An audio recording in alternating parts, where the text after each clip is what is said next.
Tout commence dans les airs, dans un avion. À son bord, 3 policiers dont 2 pilotes professionnels. Vu d'en haut, surveiller les routes et les chemins est presque un jeu d'enfant. La difficulté est ailleurs, repérer les quads et les motos non immatriculées. Il a dû rentrer dans le bois. Non, j'en vois 2 là-bas. J'en vois 2 là-bas. Il arrive au carrefour derrière là-bas. Tu vois, oui, Voilà, sens inverse. voilà, c'est un quad ça. Ouais. L'opération anti-rodéo du commissariat de Lens débute.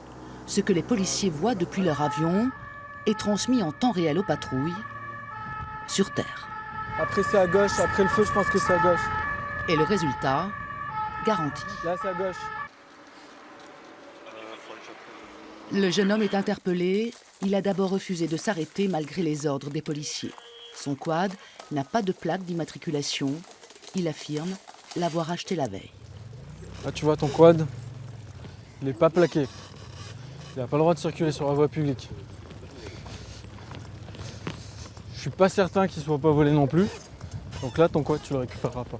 Et ces jeunes-là savent que c'est interdit, mais ils prennent quand même le risque. Et là où ils sont véritablement dangereux, alors certes, c'est pas tellement là quand ils franchissent les espaces verts, mais c'est qu'ensuite, comme ils refusent le contrôle, ils vont aller dans les centres-villes, surtout un dimanche après-midi où il y a des enfants, des familles qui traversent, qui sont là, et ils n'hésitent pas à conduire extrêmement vite. Ils n'ont aucune notion du danger, aucune notion du risque. Tu mets ta ceinture ? Le jeune pilote amateur est placé en garde à vue pour refus d'obtempérer. Ces opérations ont lieu au moins une fois par semaine. Elles se veulent d'abord préventives pour éviter ça. Ces scènes, des comportements insensés et dangereux. En 2017, de la région parisienne aux Hauts-de-France, on a recensé 15 300 faits de ce genre, un phénomène inquiétant.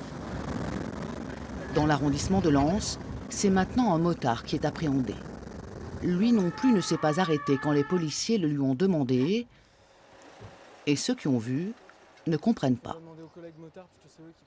S'il fait de la moto comme ça, c'est qu'il s'est roulé, donc je trouve qu'il ne met pas en danger les gens. C'est eux qui mettent en danger les gens. À la fin du mois de juillet, le Sénat devrait entériner la création d'un délit spécifique. Et dès le mois d'août, ces pilotes hors la loi pourront être punis de 1 à 5 ans d'emprisonnement.